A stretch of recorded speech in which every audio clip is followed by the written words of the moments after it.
Hello everyone, you're very welcome to this PTI webinar. Today, Robert Zoubek will be presenting on comparability for biologics. Robert is a senior consultant at Granzer Consulting, and he's also the trainer for PTI's course on comparability for biologics. Robert will be speaking for just under half an hour today. At the end of his presentation, we will have an opportunity for questions. In the webinar panel on your screen, you'll be able to see a questions tab. Please do post any questions you have there whenever they occur to you, and Robert and I will go through them at the end of his presentation. I'll now hand it over to you, Robert. Thank you very much. So welcome to today's webinars. The webinar is about the comparability of biologics. It does not only cover the comparability requirements for commercial product lifecycle. I want also to highlight the requirements during the different clinical studies.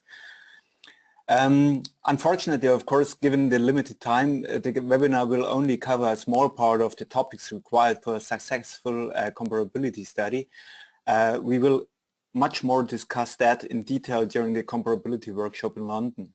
Nonetheless, I hope this webinar will give you a good overview about the required information to be submitted in the respective chapters of the dossier or the protocols.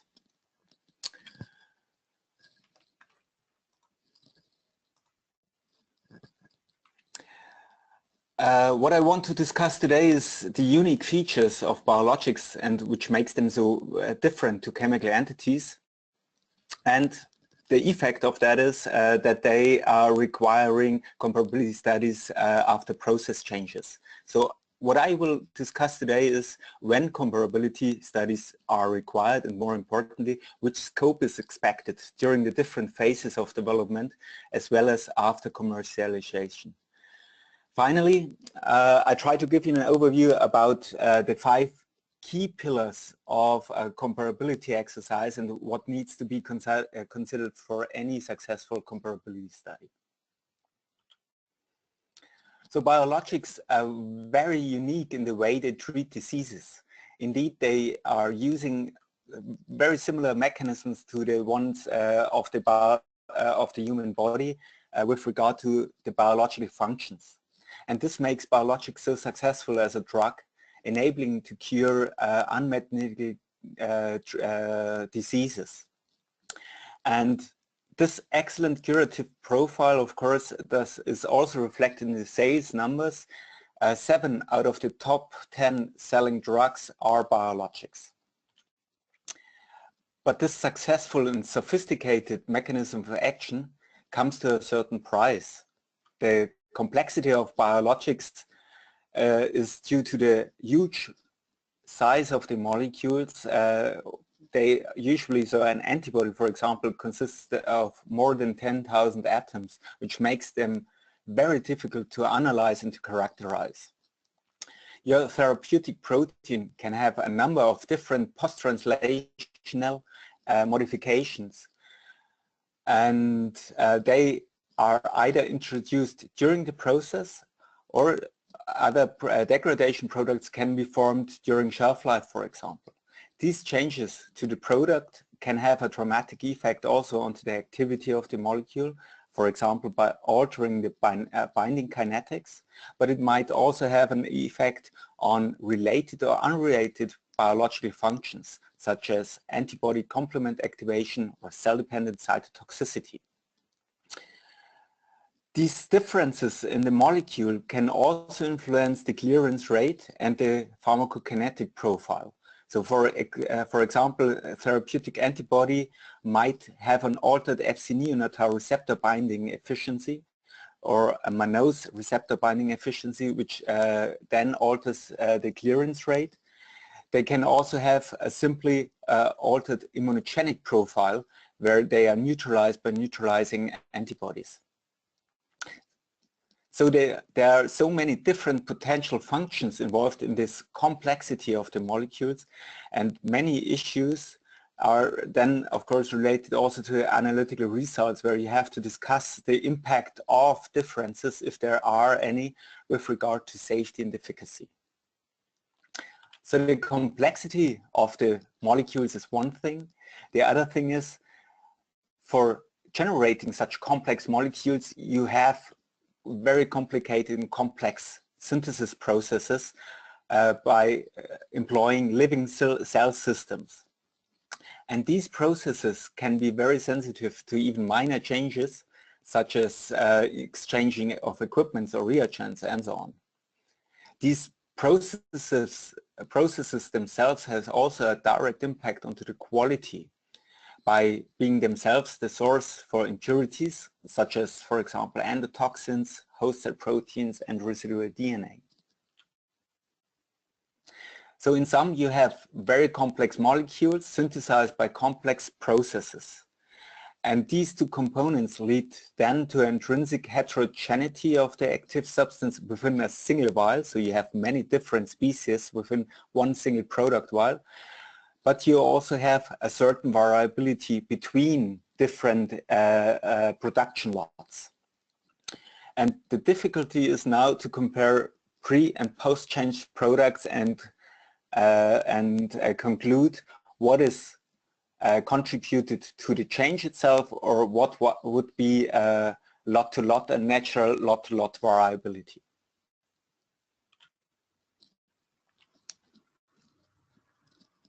So process changes can have a substantial impact on the subsequent process steps and overall the composition of the product. And this can lead to differences in the stability and the quality of the product, or even the differences in the safety and potency profile of the drug. And to exclude such effects, regulators are requiring comparability studies after process changes. Process changes can be upscale, site transfer, and process changes are very, very frequent for biologics, because usually you always have a certain degree of process development, and that implements automatically some process changes.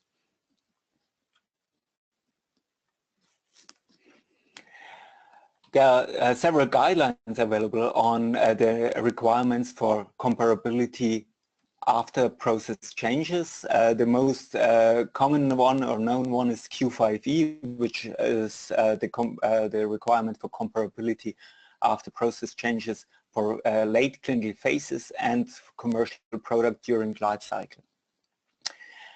The requirements are described there to be to prove the similarity between pre- and post-change products. And this is to ensure the quality, safety, and efficacy of the product after changes through the evaluation of the relevant data. What you have to do is you have to carefully evaluate all potential consequences onto the product caused by this process change. You have to define acceptance criteria to define what you define as highly similar between pre- and post-change product. And in order to do so, the ICH Q5E suggests a stepwise approach. The first level is to assess the molecule on a physical, chemical, and biological level. If there are severe differences between pre- and post-change products, then you have to evaluate these differences in non-clinical studies. And if there are still differences observed between pre- and post-change material, you might be in the position that you have to perform additional clinical studies to justify these differences. Certainly, the scope will differ during the development. So for marketing, for commercial products which are already marketed, it's very clear what has to be submitted. It's the complete appraisal of critical quality attributes. Any differences between pre- and post-change lots have to be justified with regard to quality, safety, and efficacy of the product. And you can justify observed ranges of these critical quality attributes by referring to non-clinical and clinical data. During the development, the requirements are slightly different. For example, for a late phase 3 clinical trial, the scope of data to be submitted is reduced, since you still have only a limited amount of data available on the process on the one hand side, but also on the product and the clinical performance on the other hand. Nonetheless, you have to assess potential critical quality attributes that might have an effect onto safety, efficacy, and pharmacokinetic. For an early phase 1 study, you would mainly focus on safety-related aspects because the main purpose of this initial study is safety, and you don't want to put patients at risk here, or healthy volunteers in a phase 1 study at risk. And therefore, you would investigate aspects such as undesired biological activity, viral contamination, of course, and other safety-related critical quality parameters.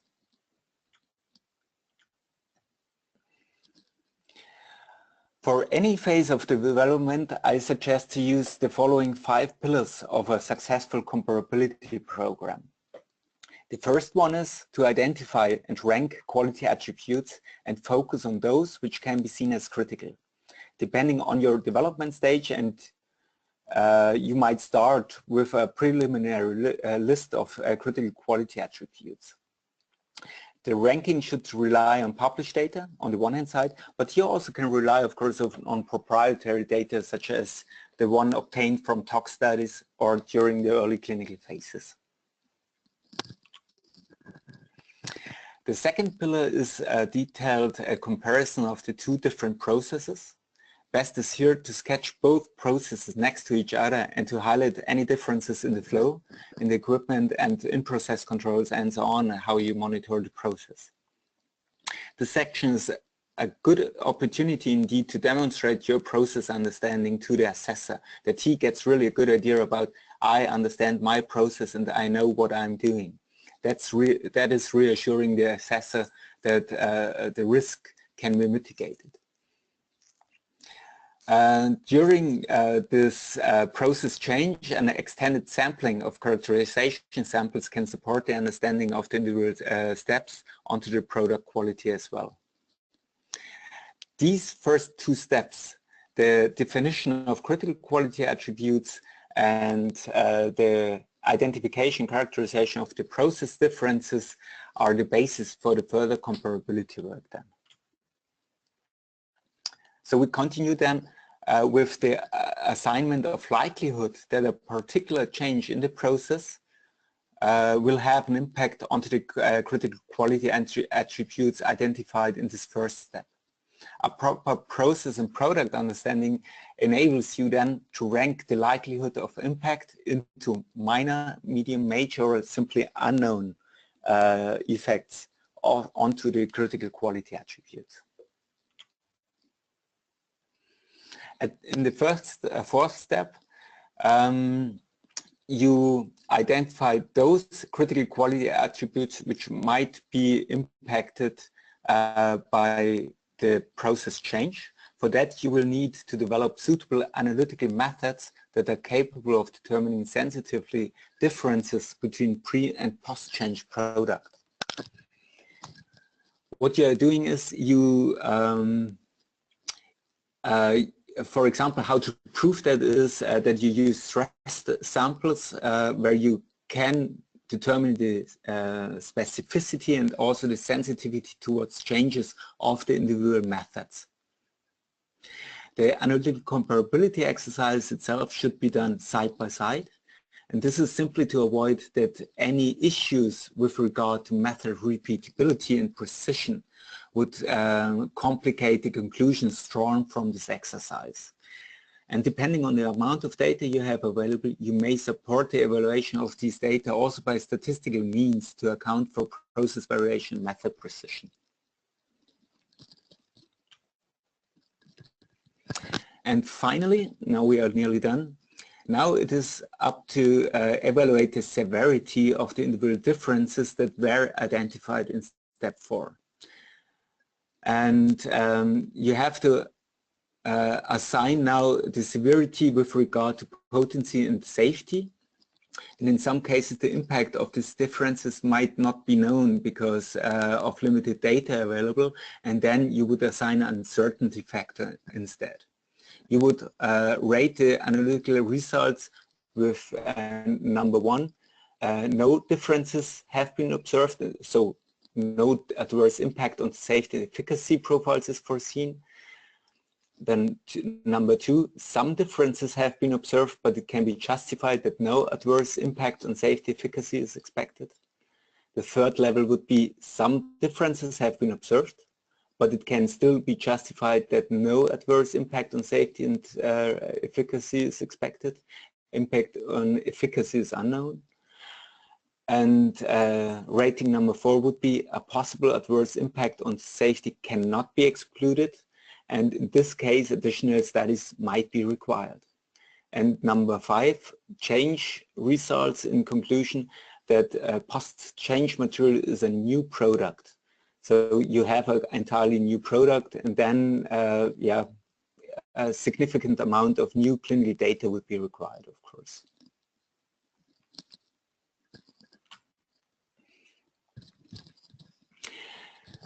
So I hope that brings us also to the end of the webinar. I hope this gave you already a good overview about comparability of biologics and their approach how to structure comparability studies.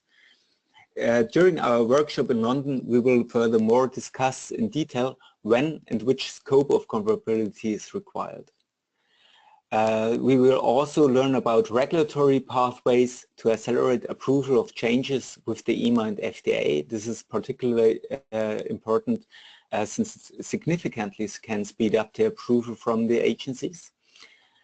We will discuss in detail what critical quality attributes are and how we can assign the criticality of the quality attributes. I want to get you familiar also with the analytical technologies which are available. These are standalone technologies, state-of-the-art technologies, but also novel technologies which are coming up during the last couple of years. And we will exercise how to compile a comparability protocol. Furthermore, we will discuss quality by design and how it might aid to product lifecycle changes, and we will have plenty time of doing hands-on exercise and also to have peer discussions with your colleagues within the seminar to discuss their issues, their problems, and then you will certainly see you are not alone with all these discussions ongoing in your company. That's a common industry thing. And I hope we will then conclude the seminar with having a good understanding about the requirements, what is needed when for a comparability exercise during the different development phases, but also during life cycle. So thank you very much, and I think now we have some time for a question and answer session. Thanks very much, Robert.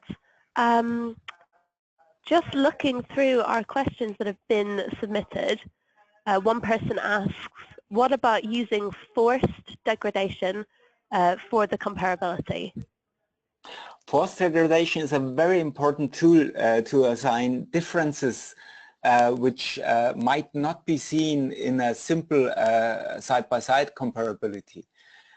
Forced degradation is a tool to identify major differences in the quality of the products, and is usually expected as one of the parts of a comparability exercise. So it's absolutely true. Forced degradation is one very important tool to assign differences between pre- and post-change products. So no further questions have been submitted. So unless there's anything else from anyone, I think we'll end the webinar there. Thanks very much, Robert, for presenting today, and thank you everyone for attending.